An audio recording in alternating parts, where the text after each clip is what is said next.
Hey, everybody. What's up? What's up? We're back. Back live on this channel. Yes, sir. So let's get into it tonight. And sorry about the lighting. I'm outside right now, just chilling outside, enjoying the beautiful night. But let's get into the story. And the way we're gonna do the my life, my deliverance, my testimony from now on is we're gonna literally do 5 minute increments, right? Because this is my life, my testimony, my deliverance, and that's a long path, right? So what we're going to do right now is we're going to give you a snippet out of my life, my deliverance, and my testimony, and here it is. I wanted to take you back to a party, and I'm not sure, I told this story one time before, but I'll tell it again for the sake of documenting in this particular series. Hey, H. Mallet, peace and blessing to you. And yes, we back on this channel live. Yes, ma'am. So yeah, tell a friend to tell a friend. We don't have to do all of the, ring around the rosy and all of that other stuff to get a video up over here, over an hour long. So yeah, we're back.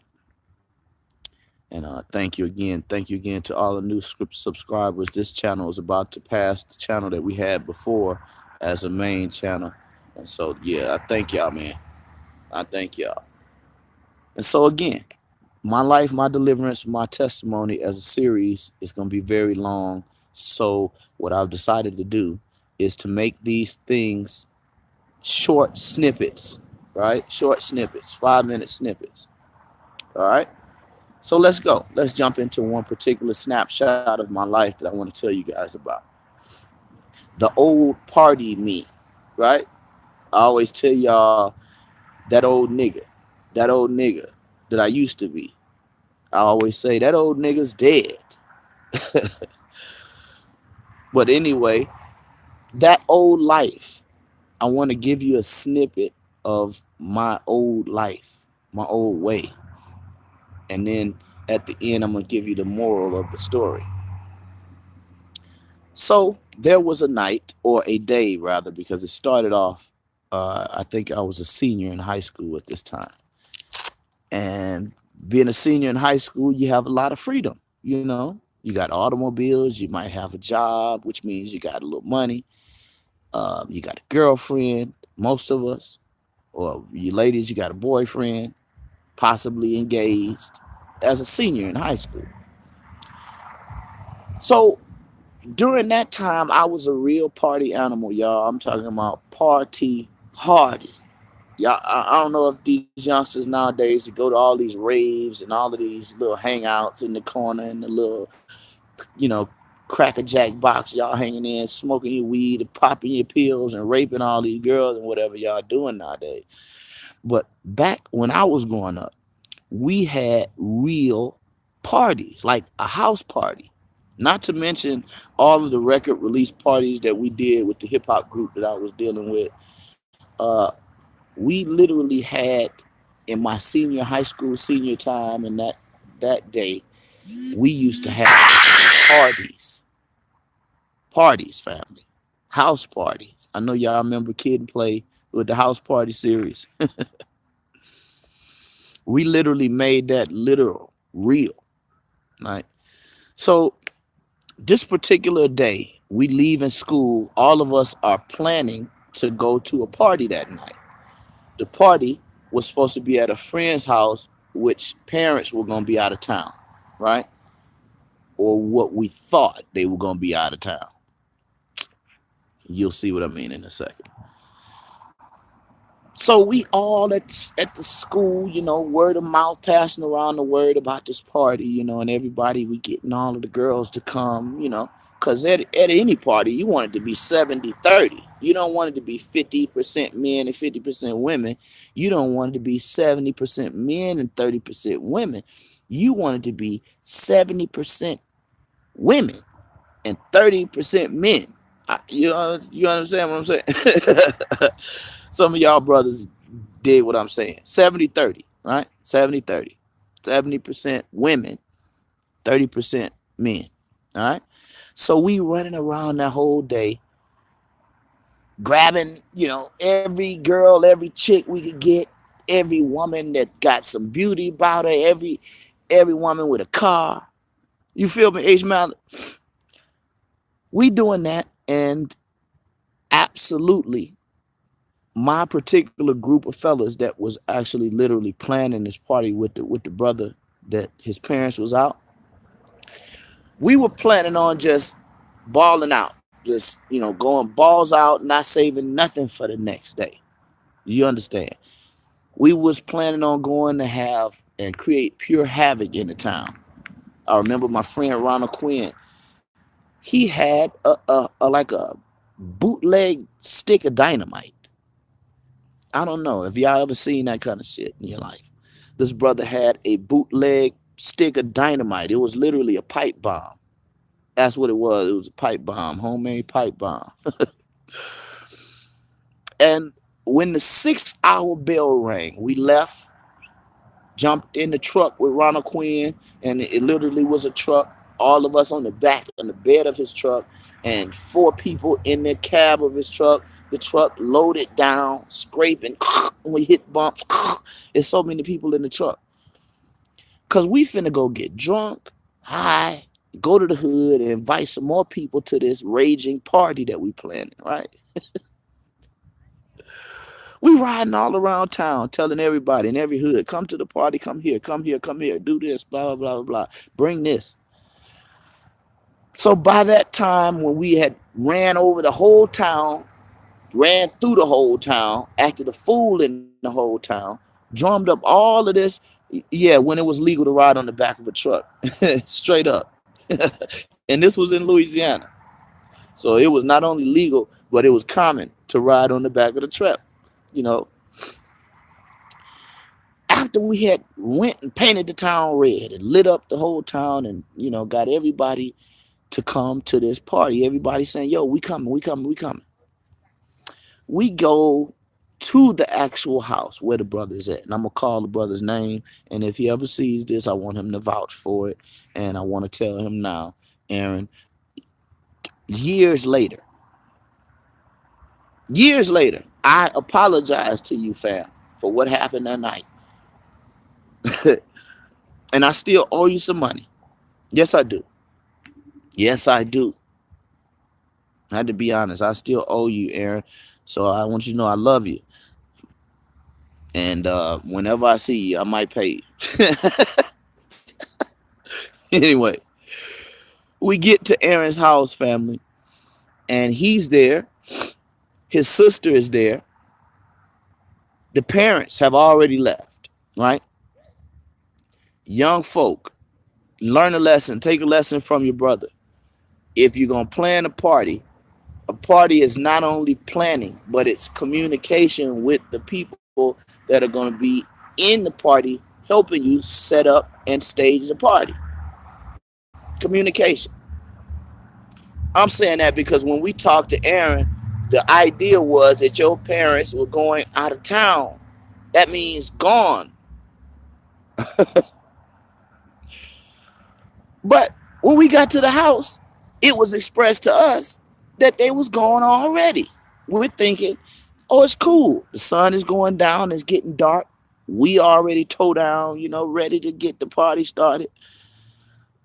We getting all of the living room together, moving all the furniture, going in there in mama and them rooms, and getting all the liquor that's in the house. And, going in the refrigerator, making sure there's something in the refrigerator to eat or whatever. People start showing up to this party. We steady drinking, steady smoking weed. We wasn't popping ecstasy and all that shit like y'all doing today and smoking meth and all the shit that y'all do. But we was getting blitzed, old school. By 9 or 10 o'clock, party starts to thump and jump. People are coming from everywhere. People we didn't even invite. People we don't know. Unsavory people. Older people. People about the age I am now. Coming to a party of high schoolers, seniors, and, college folk. Everybody at this party. A nice group of people. We at the party having a good old time. We got some of the girls that's in the party. Some of them about to start stripping. Yes. Some of the girls from the school that we knew. You know, we got to see you Monday, but at this party, you finna strip. That's how loaded lit we was. So so we getting everybody, pumped up, pumping the party, getting the girls. They coming out of their shirts and stuff and all this and that. We got somebody went and got some porno movies. Put on the pornos on the big screen in their living room. People watching the pornos. We drinking like crazy. We smoking weed inside and outside the house. His parents' house, right? About time 11 hit, close to between 11 and midnight, when parties really hit the roof and the roof start to come off, tear the roof off the mother sucker. Around that time is when we were all fully drunk, fully high, fully tripping, fully debaucherous, in full party mode. Everybody was comfortable with the party, having a good time. Music bumping, everything. People leaving, going, making liquor runs, coming back. I'm in the front of the living room area, standing by the picture window, next to the phone, because people was not only coming to the party, people was calling. And so myself and this sister named Chantel lived near my house where I grew up at. People calling the phone, Chantel answering the phone. I'm looking at her, talking to the people on the phone, inviting people to the party, and I'm looking out the window. Because at this time, you get a little loaded, you get a little paranoid. And I'm steady looking out the window, trying to make sure this nigga's mama don't make a guest appearance. Chantel steady answering the phone. Ring, hey, what's that? What's that? What's that? Blah, blah, blah, blah, blah, whoop de whoop. Yeah, come on over. Bing, hang up the phone. But this particular time, the phone rang. She grabbed the phone. And I'm looking at her. And I watched her face go from full party smile to stone face. Her eyes got real shifty. I'm saying, what the hell is she tripping on the phone? She talking low. I think the last word she said before she hung up the phone was, I don't know where Aaron at, but we having a party. Click. And I said, Chantel, who the hell are you talking to? Who's that? She said, I don't know. It sounded like Aaron mama. I think that was Aaron mama or one of his sisters or something. And you ever heard a DJ and he playing tracks and playing records and he pull that damn needle off the record and it make that album stop sound?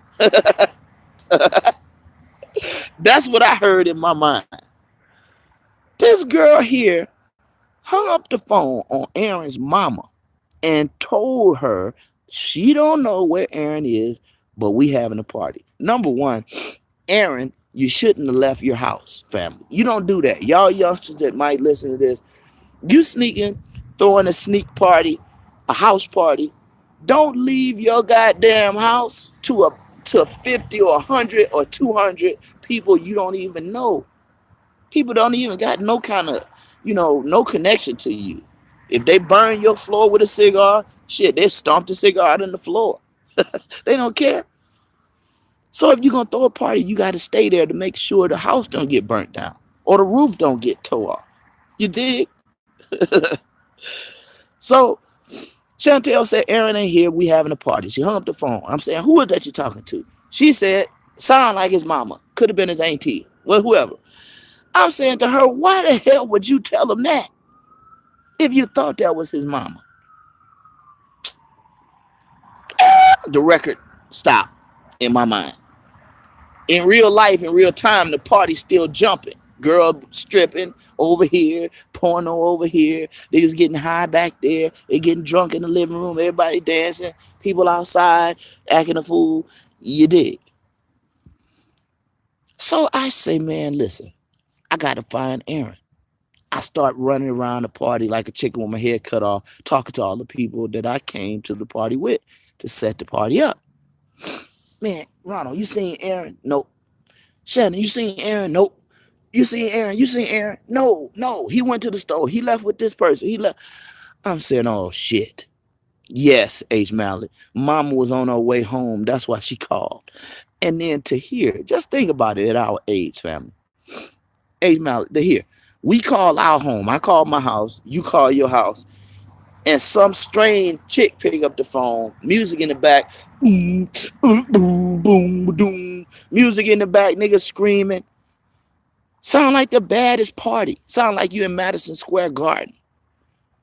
We hearing this, right? If we call our house and our kids pick up the phone and we hear that in the background, we definitely on our way to the house, fam. We on. I'm turning around, you turn, go back to the house. And that's exactly what happened, H. Mallet. This girl here done picked up the phone, told this boy, mama, we having a party, and she don't know where Aaron at. I'm running around trying to find Aaron, can't find him nowhere, and don't nobody care who Aaron is.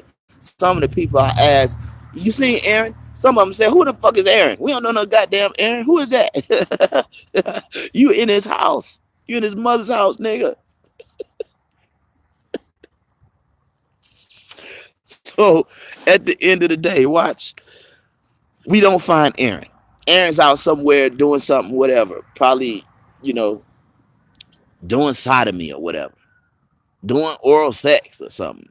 I don't know what Aaron was out doing. Aaron, I don't know what the hell your problem was that day, bro. So what happened was after I start telling people around the party, they take initiative to start clearing people out, start telling people, look, all right, time's up. Y'all need to go ahead. You know what I'm saying? The party gonna be over in a minute. They don't really know the fullness of what's about to happen. They just know I'm looking for Aaron and I'm panicking and you know, things ain't going right. Something wrong. They starting to clear people out of the party. Certain people are starting to migrate from in the house to the outside. So there's a crew of people in the front. The the crowd inside the house had thinned out to where we could talk freely about what's going on. And I told him at that point, this girl that answered the phone and told Aaron mama, man, that we having a party, the woman coming back. Everybody's like, oh man, come on, come on, come on. We all drunk, family. We all high. The house is tore up. So we start getting stuff together, start doing what we can to do to fix what we had messed up. People outside, everybody in the yard. About an hour later, after the outside crew had thinned out and the music stopped on the inside and the party and the people start trickling away, still some stragglers, and we're in the house trying to clean up, trying to fix it all, trying to make Aaron and Mama liquor reappear. You know, trying to make their food reappear that we ate up, that we drunk up. Couldn't do it. I think it was about 1:30, probably around 2 o'clock, H. Mallet, when I noticed, hey, there's some lights coming up the driveway. Ain't nobody supposed to be coming to this party no more. Everybody that came, everybody that left. The lights coming up the driveway. I turned away from the window and I looked at the scene. This is the last thing I remember. I looked across the living room and I saw my friend Kevin moving the table. He moved it like literally out of my running path. He moved it. As soon as Kevin stood up from the table, he pushing the table. I hear the moving the table. I stood up. I said, man, here come his mama. Them the damn headlights. I said, that's his mama. Boy, ass and elbows. You hear me, family? You should have seen us all. This is like turning on the lights on a bunch of roaches. Everybody go different directions. Pew! What direction did I go in? Here's another lesson for the youngsters. Always go your own way. If somebody's running from the police or from a killer, from a shooter, from a person with a knife, whatever, please don't run behind somebody or run up under somebody or run with the crowd. The smartest thing is to run off by yourself. If somebody's shooting, it's easier to shoot a crowd. If somebody's stabbing, it's easier to stab a crowd. You understand what I'm saying?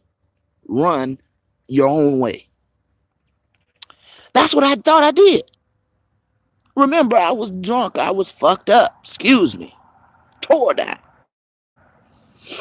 I strike out running down the hallway. Don't know where the hell I'm going because I hadn't been down the hallway in the house the whole night. I don't know what's down there. I'm running down this long ass hallway, and again, I'm drunk, and I saw at the end of the hallway what I thought was one of my friends or some brother in the house running toward me. Listen to what I said. I'm panicked. I'm drunk. We're scattering like roaches. Aaron's mama, the lights are outside. Somebody about to get out the car and turn up. We're scattered. I'm running, trying to run away from all these other people so I can get out this motherfucking house, get out and get down the street. All right. I'm running down the hallway and I see what I thought was somebody running towards me. Family, it wasn't no goddamn body running towards me. That was my own reflection at the end of the hallway in a patio glass door, sliding glass door, right?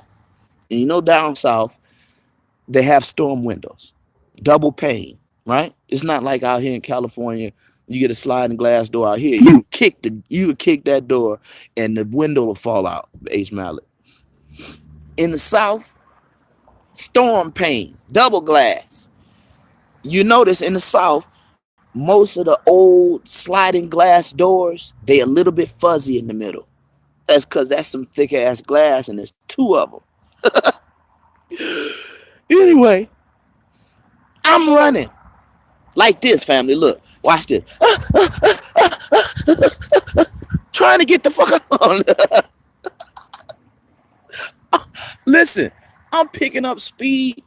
By the time I got to a point in the hallway where I'm saying in my mind, that's not nobody running towards me. That's me. By the time my mind made sense of that, it was too late, H. Mallet. And this nut with the same name, Mike, his name is Michael Varnado. I think he's in Angola today for murdering his whole family. I think Mike burnt his family up and shot them or just burned them up or whatever he did. We'll talk about that one in another part of the series too about that brother because I don't know if he's still in Angola or wherever, but he had a bad time. You did. Yeah, from Hammond. Yes, from Hammond. Yep, Michael Varnado. That's my friend, right? I don't know, you might know him. They got a big family. But here it is, right? I'm running. Speed up running. I'm running down this goddamn hallway, family. See the reflection. I keep running. In real time, it's, going too fast to slow down. So if that's somebody running towards me for real, I could just push him out the way. Too late. The guy that was running behind me, Michael Varnado, this brother puts his hand on my back. I felt his hand on my back. We was about 2 feet away from the threshold, from me actually reaching my hand out to try to move who I think this was running or meeting the storm glass. Family, yes, that's the same Michael Varnado, H. Mallet, Small World, family. God damn it. That's the same Michael Varnado. Same dude. That's him. That's the only Michael Varnado in the Varnado family that lived in NGQ in Grace Quarter. That's him. Yes, that's him. Mike put his hand on my back, H. Mallet. I felt his hand on my back. And that was the last thing I felt before I felt this. It felt like somebody like literally just rubbed their hand across my face or like drug a piece of paper across my face. Next thing I know, H. Mallet, I was hearing frogs and crickets and the temperature changed. I'm drunk. I didn't even realize at that time I had ran through a goddamn sliding glass door. And this nigga with his hand on my back. I swear. You ever meet Michael Varnado, ask him about this story. He gonna tell it just like I told you, sis. I swear. He put his hand on my back. Not only I went through the window first, I didn't feel nothing. I didn't even get cut by glass. I didn't get a hickey. The Lord was with me. I'm telling you. Lord was all over me. I went clean through a double pane sliding glass door down south. So I feel the temperature change. I hear the crickets. I hear the frogs. And Mike behind me hollering. Ah, ah, ah. That's all I hear him say. Ah, ah. The glass, falling glass, cut his hand, his wrist area, his forearm, some other places on him he had cuts. And I went through that window so fast, like a bullet, H. Mallet. The falling glass ain't even touched me, family. That's how fast I went through that damn window. I was running. This brother here gets cut all up. We didn't stop running. I hear him, all of that. We run clean through the backyard, jump over this little pile of wood or whatever, and we're hiding behind it.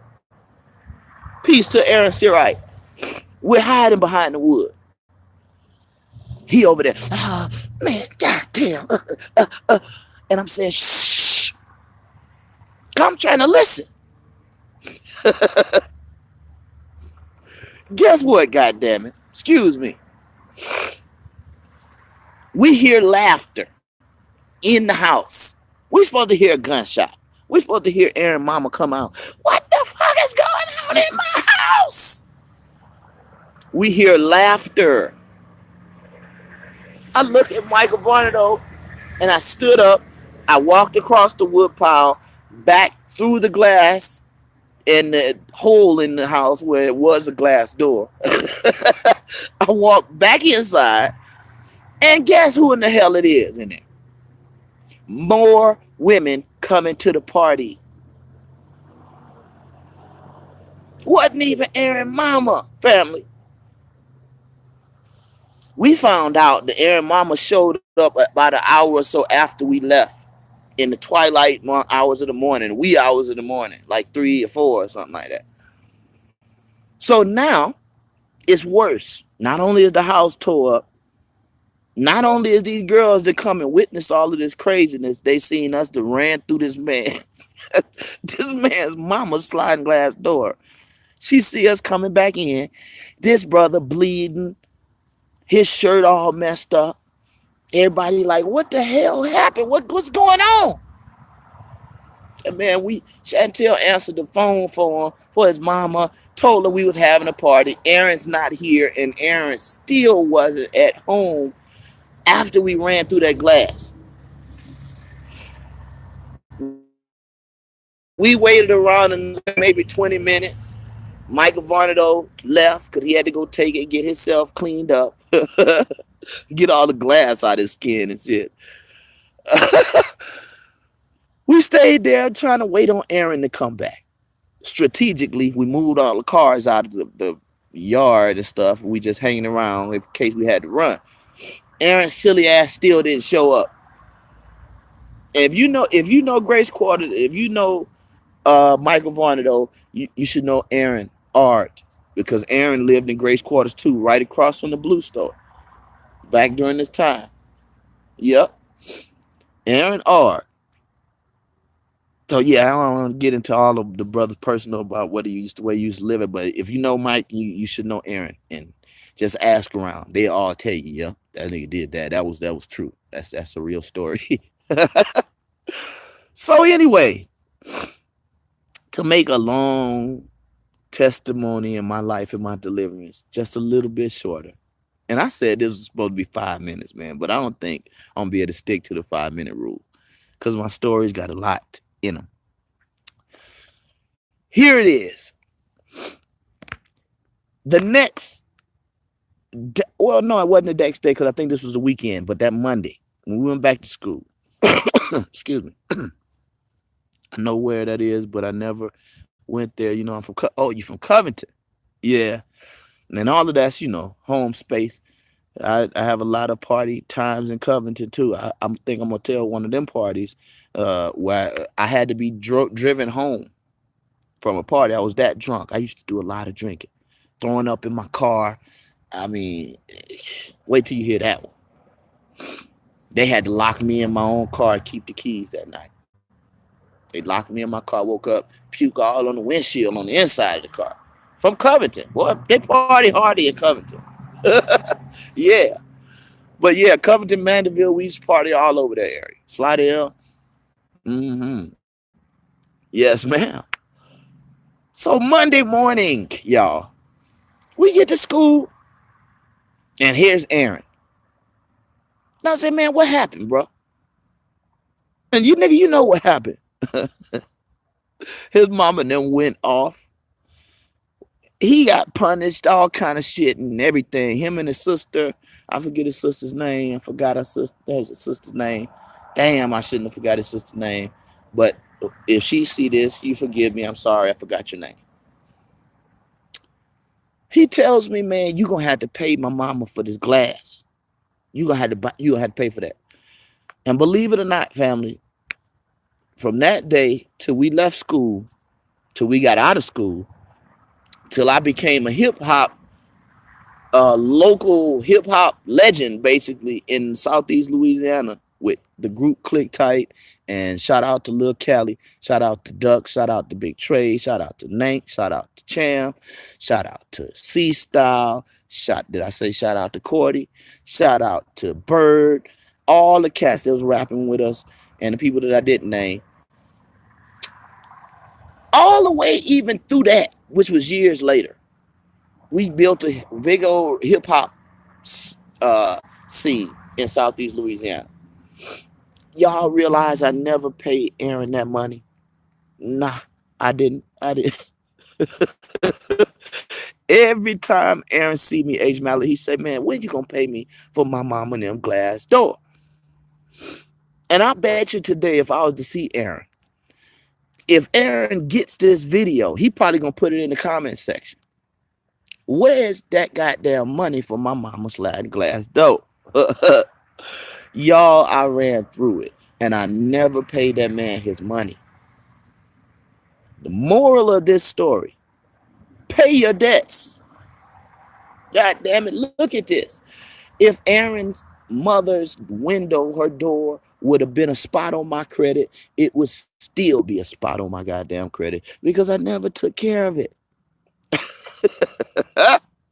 Pay your debts. Be careful. Don't fuck around at house parties. And if you're going to have a house party, stay your ass at your own house party. And young kids, don't throw no parties in your mother's houses. People don't give a shit about your goddamn mama house. They'll take a shit on the floor. But yeah, all true, all true, all true.